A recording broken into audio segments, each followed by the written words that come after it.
समझना है और समझाना है कि जितनी तेजी से बीजेपी ऊपर बढ़ रही है, उतनी तेजी से इस देश का मूल निवासी अंधेरे की तरफ जा रहा है। हमें ये प्रश्न का जवाब लोगों को देना है और समझाना है। जुमलेबाजी में भारतीय जनता पार्टी बहुत मजबूत है और रात दिन जुमलेबाजी करके ही उन्होंने इस देश के आम जनता को षड्यंत्र रच करके, कुचक्र रच करके इस देश की आम जनता को अंधेरे की तरफ धकेलने का काम किया है।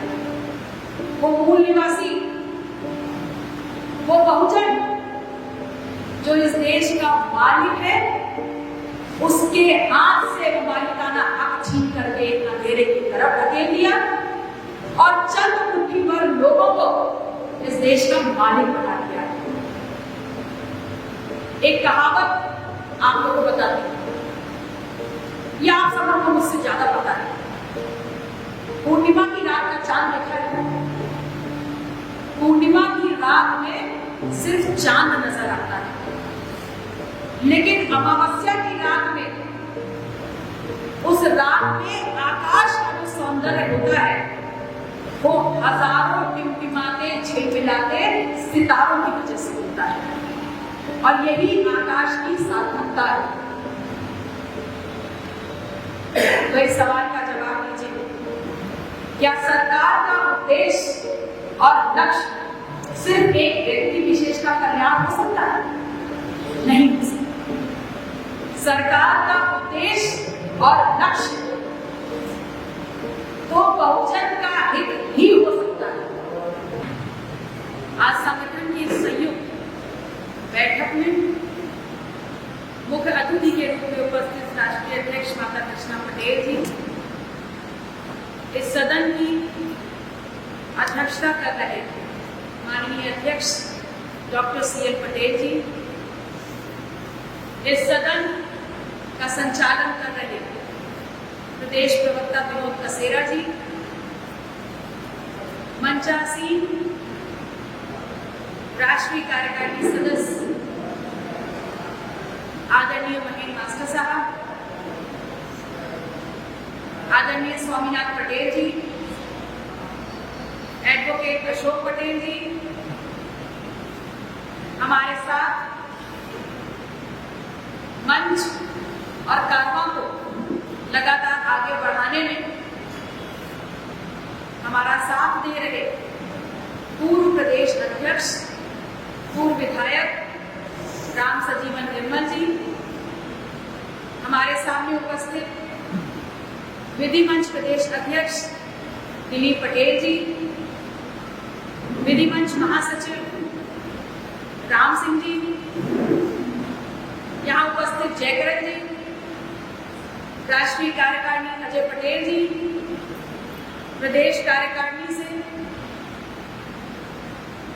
कमलेश पटेल जी, प्रतापगढ़ हो, जौनपुर हो, फतेहपुर हो, कानपुर हो, मिर्जापुर हो, सोनभद्र हो, बांदा हो, चित्रकूट हो, इलाहाबाद हो, इन सभी जनपदों से आए, ललितपुर से आए अपने तमाम जिलाध्यक्षों का, मंडल अध्यक्षों का, पदाधिकारियों का और हमारी इस सदन की पूरी कार्यवाही को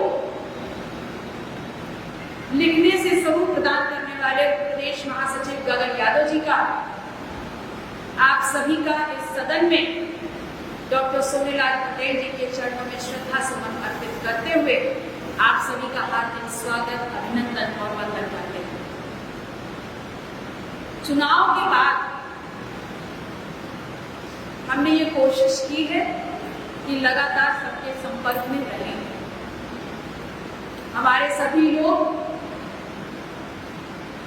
कॉल पे बात करते हैं, आते हैं तो मिलते हैं, लेकिन एक चीज जो मैंने लगभग सभी के मुंह से सुनी वो ये है कि दीदी आगे का क्या है, आगे हमें क्या करना है।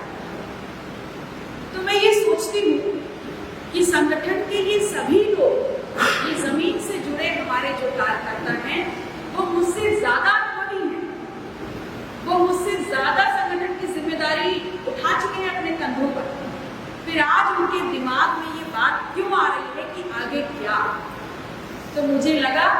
ये सदन हमारे घर की बैठक है। इस सदन में आपके उस प्रश्न का जवाब अगर मैंने आज आपको दे दिया तो आपको लोगों के बीच में जा करके उनके सवालों का प्रश्न देने में बहुत आसानी हो जाएगी। अपने आसपास देखिए, और अपने आसपास से मतलब ये नहीं कि इधर उधर देखिए, मतलब जिस जिस क्षेत्र से हम आ रहे हैं वहां देखिए। आज विषमताएं, परेशानियां, विपन्नताएं चरम सीमा पर, शोषण चाहे आर्थिक हो, सामाजिक हो या राजनीतिक हो, ये शोषण इस कदर आम आदमी पर हावी है कि उसको समझ भी नहीं आ रहा है, उसको चलना है। और ये बात सच है कि इस शोषण से बचाने के लिए आज ना ज्योतिबा फूले हैं, ना बाबा साहब अम्बेडकर हैं, ना ही पेरियार जी हैं, ना जे.पी. कुशवाहा है, ना मान्यवर काशीराम जी हैं और ना ही डॉक्टर सोनीलाल पटेल। निसंदेह कहना गलत नहीं होगा कि इन महापुरुषों के ना रहने पर हमारे संघर्ष और हमारी चुनौतियां बहुत ज्यादा बढ़ जाती हैं। लेकिन हम सभी सौभाग्यशाली हैं कि अपने पूर्वजों के ना रहने पर, महापुरुषों के ना रहने पर उनके उस आंदोलन को और संघर्षों को लक्ष्य तक पहुंचाने की जिम्मेदारी हम लोगों को मिली। इसीलिए मैं कह रही हूं कि हम लोग सौभाग्यशाली हैं कि हम सत्ता के लिए नहीं, हम व्यवस्था परिवर्तन के सैनिक हैं। और क्योंकि हम व्यवस्था परिवर्तन के सैनिक हैं, इसीलिए हम सब अपने आप में बाबा साहब भीमराव अम्बेडकर, ज्योतिबा फूले, डॉक्टर राम मनोहर लोहिया, मान्यवर काशीराम जी और डॉक्टर सोनीलाल पटेल जी, इन सभी के असली उत्तराधिकारी हैं। हम लोग इन संघर्षों को लेकर आगे चल रहे हैं। अपने आसपास जो देखने की बात मैंने कही, तो मैं आपसे कहना चाहती हूँ कि मजदूर को देखिए, किसान को देखिए, एक नौजवान को देखिए, महिला को देखिए। ये लोग वो हैं जो रोज कमा करके खाना खाते हैं और आज वही समाज अपने जीवन की इन्हीं परिस्थितियों में, इन्हीं विषमताओं में फंसा हुआ और इन्हीं चीजों को मुद्दा बना करके भारतीय जनता पार्टी सरकार में आई।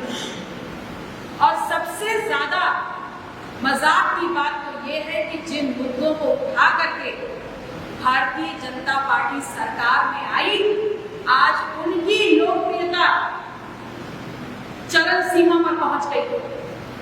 उनकी सरकार को लगभग 8 साल हो रहे हैं और इन 8 सालों में ये आम जन के लिए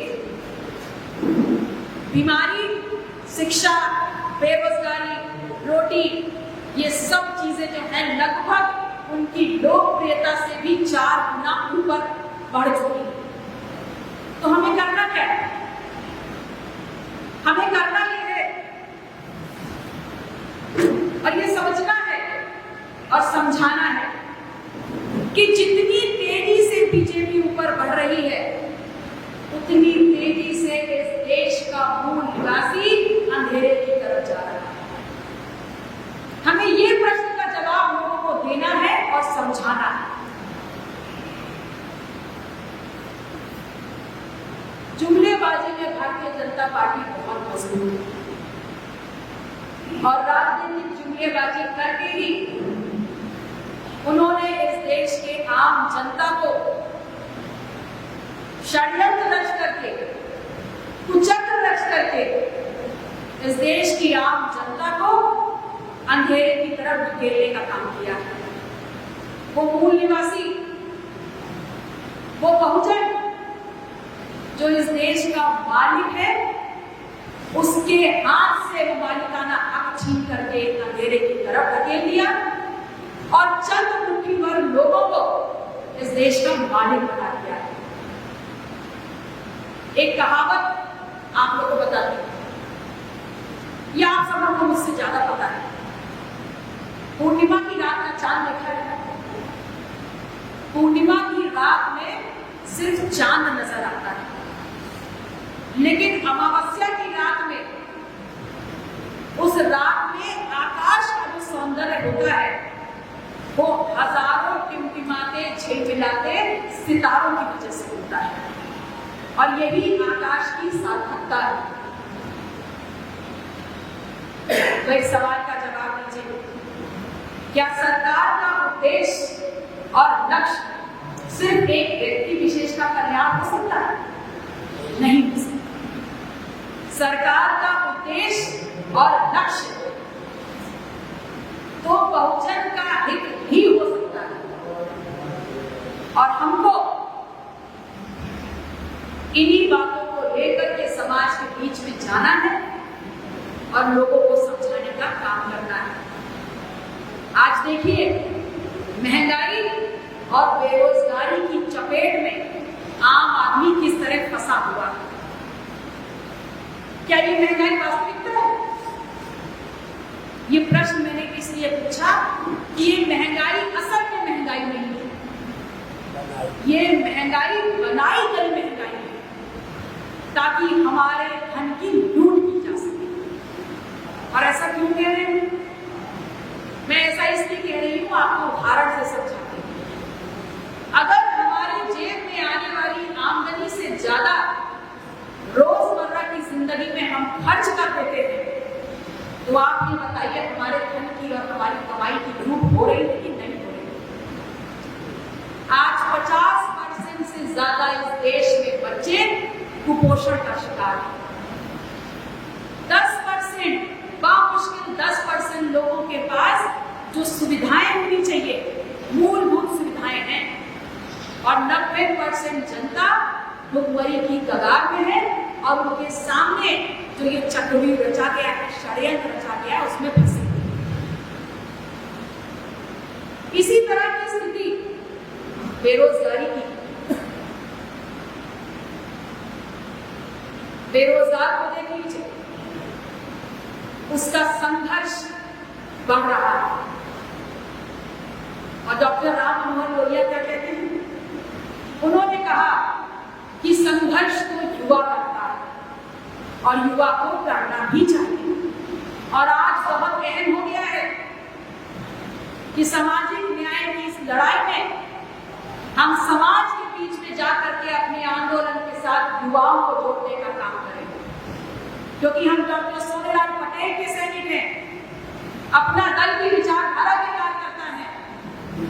हमारा सौभाग्य है कि हमें इस मिशन को आगे ले जाने की जिम्मेदारी मिली है। तो हम सबको इन बातों को निरंतर समाज में चर्चा करनी है, समझाना है, बताना है और ये सुनिश्चित करना है कि हम सरकार की आंख में आंख डाल के बोले कि क्या हुआ आपके वादों का। हम सरकार को सचेत कराएं और ये बताने का काम करें कि अगर असंतोष होगा तो असंतोष अराजकता को जन्म देता है। हमें सरकार को ये बताना है और उसके लिए अपनी बातों को हर चट्टी चौराहे पर उठाना है। जब हमने अपनी जिंदगी का महत्वपूर्ण 25 से 30 वर्ष का वक्त इस संगठन और विचारधारा और समाज की लड़ाई को दिया है, तो अब तो हम सत्ता की तरफ बढ़ रहे हैं। अब तो आपका दरवाजा खुल गया है, इसलिए अब थोड़ी सी ताकत और लगा दीजिए। हम लोगों का सुनहरा भविष्य हमारे साथ खड़ा है। हमारी लड़ाई बड़ी है, निसंदेह हमारी जिम्मेदारी बड़ी है, इसमें कोई शक नहीं। आप सभी का साथ जब से मैंने पार्टी की सदस्यता ली है, आप लोगों के साथ में, आप लोगों के हौसले ने हर बार हमको और ज्यादा करने की ताकत दी। इसलिए हमेशा की तरह मैं आज भी आप सब लोगों के सामने नतमस्तक हूं और पुनः आप लोगों से यही अपील करती हूं कि ये संगठन हमारा है, ये लड़ाई हमारी है, इस लड़ाई के उत्तराधिकारी हम हैं, तो इस लड़ाई को सदन के अंजाम तक भी हम ही को पहुंचाना है। इस उद्देश्य के साथ हमको काम करना है। अब ये बात आती है कि हम सही रास्ते पर हैं या गलत रास्ते पर। हम सही रास्ते पर हैं और सही रास्ते पर हैं, इसलिए हर क्षेत्र में हमारी बात हो रही है। हम सही रास्ते पर हैं, इसलिए हमारा जनाधार बढ़ रहा है। हम सही रास्ते पर हैं, इसीलिए लोगों का विश्वास हम पे बढ़ रहा है। और विश्वास बढ़ रहा है, ये इसलिए बोल रही हूं कि बनारस मोदी जी के लोकसभा क्षेत्र में हम लोगों ने अपने सिंबल पर लड़कर के 74,000 वोट हासिल किए हैं। और ये इसलिए हासिल किए हैं कि जहां लोग एक एक वोट अपने पक्ष में गिरा रहे थे, वहां 74,000 लोगों ने आपके प्रति अपनी श्रद्धा जताई है, अपना विश्वास जताया है। तो हमारा ये धर्म बन जाता है कि वो 74,000 लोग जिनको आप देख पा रहे हैं, जिनकी संख्या आप समझ पा रहे हैं, उसके अलावा उत्तर प्रदेश और पूरे देश के असंख्य वो कमेरा समाज के लोग जो अपना दल की नीति और रीति में विश्वास रखते हैं, उनका सर नहीं झुकने देना है, उनकी ऊर्जा नहीं खत्म होने देनी है और उनके संघर्ष को हम अपने कंधों पर जिम्मेदारी लेकर के लगातार आगे बढ़ने का काम करेंगे। एक बार पुनः आप सभी लोगों को तहे दिल से हर विपरीत परिस्थिति के संगठन का दामन थामे रहने के लिए, संगठन को साधे रहने के लिए, संगठन को मजबूती देने के लिए आप सभी का धन्यवाद देती हूँ। पुनः आप सभी लोगों के सामने नतमस्तक होती हूँ और ये विश्वास आपको देती हूँ और आप लोगों से लेती हूँ कि इस संकल्प को, इस ऊर्जा को और इस आंदोलन को हमें सदन तक पहुंचाना है और सत्ता के लिए नहीं, व्यवस्था परिवर्तन के लिए